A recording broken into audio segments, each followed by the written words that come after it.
Example number 1 में आ जाइए। Example 1 में क्या दे रखा हुआ है, सबसे पहले एक बार पढ़ते हैं फिर समझेंगे हम लोग क्या क्या दे रखा हुआ है। क्या दे रखा हुआ है, X limited manufactures electronic motors fitted in desert coolers, it has an annual turnover of ₹30 crore. तो यहाँ पे कंपनी का एनुअल टर्नओवर कितना दे रखा है, ₹30 crore, and cash expense to generate this much of sale is 25 crore. तो यहाँ पे जो एक्सपेंस हो रहा है, जो कैश एक्सपेंस हो रहा है कितना हो रहा है, 25 करोड़ हो रहा है। Suppose applicable tax rate is 30% and depreciation is ₹1.5 crore per annum.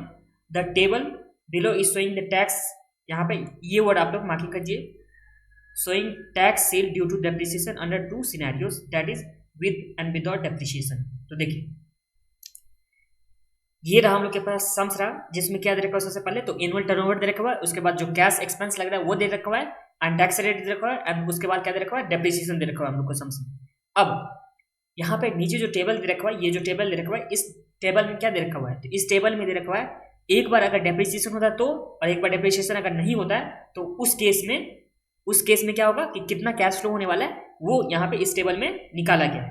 Plus में डेप्रिसिएशन के वजह से किस तरह से टैक्स का सेविंग होता है वो भी इस सम्स में बताया गया। तो चलिए एक बार देखते हैं क्या क्या दे रखा हुआ है। तो देखिए अगर डेप्रिसिएशन के साथ देखा जाए, कॉपी में ही आ जाइए आप लोग, एग्जाम्पल नंबर 1, एग्जाम्पल 1, इसमें 2 सिनेरियो था।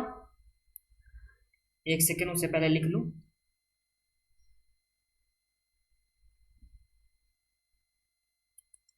फर्स्ट में था नो डेप्रिसिएशन, दूसरा क्या था, डेप्रिसिएशन के बाद। अब ध्यान दीजिए इस केस में सेल्स कितना दे रखा था, दोनों ही केस में डेप्रिसिएशन हो या ना हो तो दोनों ही केस का सेल कितना था, तो ये हम लोग के पास सेल दे रखा है, ये हम लोग के पास कितना, तो ये है 30 करोड़ हम लोग को सेल दे रखा है। इसमें तो कुछ प्रॉब्लम नहीं होगा, जो सेल होगा वो हम लोग लिख चुके हैं। उसके बाद देखिए सम्स में सेल दे रखा हुआ था, कैश एक्सपेंस दे रखा हुआ है, तो देखिए कैश एक्सपेंस कितने का दे रखा है, 25 करोड़ का। तो सेल्स माइनस हम लोग क्या करते थे, एक्सपेंस वेरिएबल कॉस्ट जो भी होता था, तो यहाँ पे वेरिएबल कॉस्ट या एक्सपेंस जो भी लिखना होगा लिख लीजिए। तो ये 25 हम लोग माइनस करेंगे दोनों ही केस में, चाहे डेप्रिसिएशन हो या डेप्रिसिएशन ना हो, तो ये हम लोग का कितना आ जाता है, 5 आ जाता है। क्या आ जाता है, 5 आ जाता है। अब इसमें से देखिए सेल्स हो गया, उसमें से जो भी एक्सपेंस था वो माइनस हो गया। अब डेप्रिसिएशन है एक में और एक में डेप्रिसिएशन नहीं है, तो अगर डेप्रिसिएशन फर्स्ट वाले केस में तो डेप्रिसिएशन है नहीं, सेकेंड वाले केस में कितना डेप्रिसिएशन है, तो ये है 1.5, सेकेंड वाले केस में कितना 1.5 करोड़ का डेप्रिसिएशन है। तो ये हम लोग का कितना आ जाएगा, अर्निंग बिफोर टैक्स। तो अर्निंग बिफोर टैक्स कितना आ जाएगा इस केस में, तो 5 आ जाएगा। इस केस में कितना आ जाएगा, ये 5 में से 1.5 गया तो कितना आया, तो ये आ गया हम लोग का 3.5। तो दोनों केस में आप लोग को समझ आ गया। देखिए सेल्स हो गया फिर माइनस एक्सपेंस किए, तो हम लोग का जो भी आया अमाउंट उसमें से एक केस में डेप्रिसिएशन माइनस किए, एक केस में डेप्रिसिएशन माइनस नहीं किए। जिस केस में हम लोग डेप्रिसिएशन माइनस कर रहे हैं तो उस केस में डेप्रिसिएशन माइनस कर रहे हैं तो हम लोग का क्या आ गया, प्रॉफिट बिफोर टैक्स कम आ गया। और जिस केस में डेप्रिसिएशन माइनस नहीं करे तो उस केस में हम लोग का कितना है, 5 है। तो यहाँ देखिए प्रॉफिट बिफोर टैक्स हम लोग का 5 है, इस केस में कितना है, 3.5 है। तो यहाँ पे टैक्स का रेट कितना दे रखा हुआ है, तो वो भी माइनस करना होगा। टैक्स एट द रेट कितना परसेंट है, टैक्स 30%।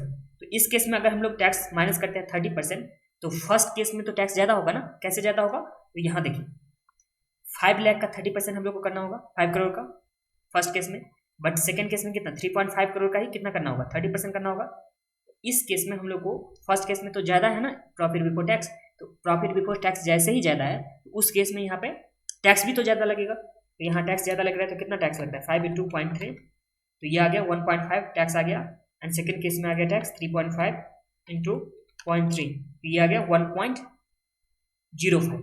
तो दोनों ही केस में देखा जाए तो यहाँ पे क्या हो रहा है, तो दोनों ही केस में जो भी टैक्स आया वो आया।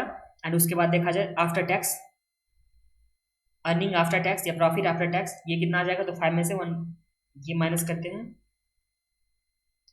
3.5, इस केस में आ गया 2.45, इस केस में कितना आ गया 3.5।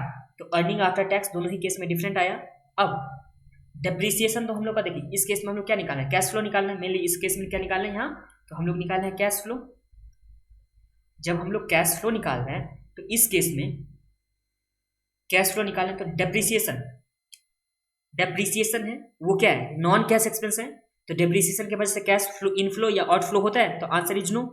तो डेप्रिसिएशन की वजह से जब कैश इनफ्लो भी नहीं हो रहा है, आउटफ्लो भी नहीं हो रहा है, तो हम लोग को क्या करना होगा डेप्रिसिएशन को, तो इस केस में डेप्रिसिएशन को हम लोग को ऐड करना होगा।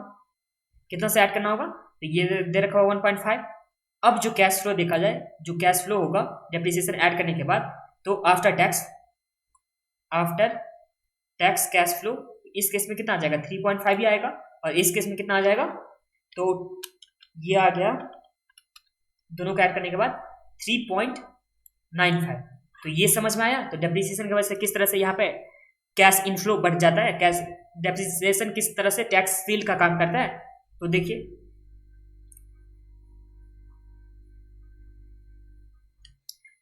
दोनों ही केस में हम लोग का डिफरेंट आ गया कैश फ्लो। ये किस वजह से आया, तो ये सिर्फ और सिर्फ किसका वजह से आया, तो ये सिर्फ और सिर्फ यहाँ पे डेप्रिसिएशन जो नॉन कैश एक्सपेंस होता है उसकी वजह से यहाँ पे डिफरेंस आया है। ये समझ में आ गया आप लोगों को। अब एक बार देखिए बुक में देख लीजिए। बुक में भी क्या दे रखा हुआ है, यहाँ पे टोटल सेल दे रखा हुआ है, फिर माइनस जो भी एक्सपेंस था, तो ये हम लोग का क्या आ गया प्रॉफिट एक तरह से बोला जाए। उसमें से डेप्रिसिएशन दोनों ही केस में माइनस किया, तो डेप्रिसिएशन माइनस करने के बाद उसके बाद टैक्स माइनस किया, और टैक्स माइनस करने के बाद प्रॉफिट आफ्टर टैक्स, उसमें यहाँ पे डेप्रिसिएशन ऐड किया, तो उस तरह से कैश फ्लो फर्स्ट केस में एंड सेकेंड केस में आ गया। अब यहाँ पे जो टैक्स यहाँ पे फर्स्ट केस में जो हो रहा है क्या आ रहा है, कैश फ्लो कम आ रहा है, और सेकेंड केस में 3.95 है। तो इसका मेन डिफरेंस क्या है, तो सिर्फ और सिर्फ डिफरेंस है डेप्रिसिएशन का। जो डेप्रिसिएशन की वजह से टैक्स क्या हुआ, सेविंग हुआ। कैसे, बिकॉज जहाँ पे टैक्स लग रहा था, क्या लग रहा था, यहाँ पे टैक्स लग रहा था, तो उससे पहले डेप्रिसिएशन यहाँ माइनस हुआ 1.5 का। अब डेप्रिसिएशन कितना होगा, तो देखिए डेप्रिसिएशन हम लोग को इस केस में कितना दे रखा हुआ 1.5 दे रखा हुआ करोड़। अब इस पे टैक्स का कितना सेविंग हुआ, तो जितना टैक्स रेट था उतना ही सेविंग हुआ ना 30%। तो इस तरह से अगर 30% देखा जाए 1.5 का, 1.5 इंटू 30%, तो कितना आ गया 0.45। और यही 0.45 का यहाँ क्या टैक्स का सेविंग हो गया था, बिकॉज डेप्रिसिएशन पूरा माइनस हुआ था एंड उसके बाद टैक्स लगा था, तो इस वजह से 0.45 का टैक्स का सेविंग हुआ।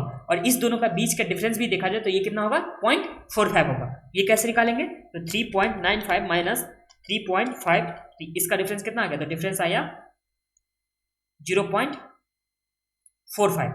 और इसी के साथ ये हम लोग का एग्जाम्पल नंबर 1 दे रखा था, जिसमें क्या बताया था कि कैश फ्लो कैसे निकालते हैं। कैश फ्लो कैसे निकालते हैं, सबसे पहले सेल्स होगा, जो भी एक्सपेंस होगा वो माइनस करेंगे। डेप्रिसिएशन अगर होता है तो डेप्रिसिएशन हम लोग माइनस करेंगे, बट यहाँ पे ऐड करना होगा हम लोग को। डेप्रिसिएशन क्या करना होगा, यहाँ पे आफ्टर टैक्स के बाद डेप्रिसिएशन को ऐड करना होगा। क्यों ऐड करना होगा, बिकॉज डेप्रिसिएशन एक नॉन कैश एक्सपेंस होता है, जिसके वजह से हम लोग को क्या करना होता है, इसे ऐड करना होता है। और डेप्रिसिएशन के वजह से यहाँ पे किस तरह से टैक्स का सेविंग हुआ, ये हम लोग को तो इस वीडियो में यहाँ पे देख लिया। ये हो गया। अब ध्यान दीजिए, एक तो ये मेथड हो गया हम लोग का। अब जो कैश फ्लो निकालेंगे, या तो यहाँ पे डेप्रिसिएशन डायरेक्ट आप लोग माइनस कर दीजिए, जो भी नॉन कैश एक्सपेंस होगा वो माइनस कर सकते हैं। अगर यहाँ पे अगर माइनस नहीं करना है तो आप लोग बाद में क्या करोगे, किस तरह से कैश फ्लो निकालोगे वो आप लोग को नीचे यहाँ पे देखना है। तो देखिए सबसे पहले यहाँ पे सेल कितना का हुआ था, तो सेल हुआ था 30 का। ये छोटा सा स्टेटमेंट देख लीजिए किस तरह से आप लोग को कैश फ्लो निकालना है। तो सेल हो गया, इस सेल्स में से आप लोग को हमेशा माइनस करना होगा जो भी कैश एक्सपेंस होगा वो आप लोग को माइनस करना, जो कितना था 25 था इस केस में। एंड डेप्रिसिएशन आप लोग को माइनस नहीं करना है, मान के रखते हैं क्या से हम लोग क्या निकाल रहे हैं, कैश फ्लो निकाल रहे हैं, जिसमें डेप्रिसिएशन माइनस नहीं करेंगे। तो ये 25 आ गया। अब इस 25 ये आ गया 5 आ गया, इस 5 में से हम लोग डायरेक्ट क्या करेंगे, टैक्स माइनस करेंगे। तो टैक्स एट द रेट कितना परसेंट है, 30% है, तो ये टैक्स हम लोग ऐड कर देंगे, तो ये आ जाएगा 1.5।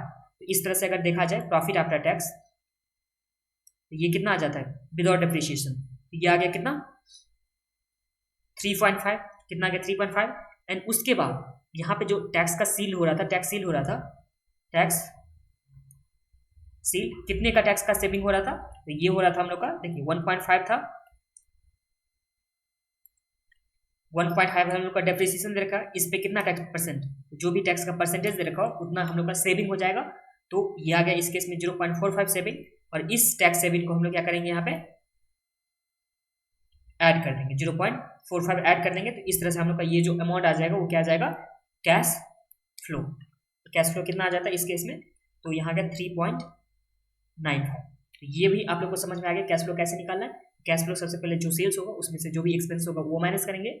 आप लोग या तो डेप्रिसिएशन माइनस जो भी नॉन कैश एक्सपेंस होगा वो माइनस करने के बाद निकाल सकते हो, उसमें तो आप लोग को कुछ भी नहीं करना होता है, माइनस करते जाओ एंड बाद में आप लोग को क्या करना है, तो बाद में आप लोग को जो भी नॉन कैश आइटम होगा उसे ऐड कर देना है। एंड दूसरा मेथड में आप लोग क्या करोगे, डेप्रिसिएशन एक बार लोगे ही नहीं, जो नॉन कैश एक्सपेंस होगा उसको लेना ही नहीं है। बट लास्ट में क्या क्या करना है, यहाँ पे टैक्स सेविंग करके ऐड करना है, उसमें कितना अमाउंट जाएगा, तो जो भी क्या होगा, नॉन कैश आइटम होगा उस पे टैक्स चार्ज करना है, जो भी अमाउंट आएगा उसे क्या करना होगा, यहाँ पे ऐड करना होगा। तो इसी के साथ हम लोग का एग्जाम्पल नंबर 1 कंप्लीट होता है। अब हम लोग नेक्स्ट वीडियो में देखने वाले हैं नेक्स्ट टॉपिक। ओके।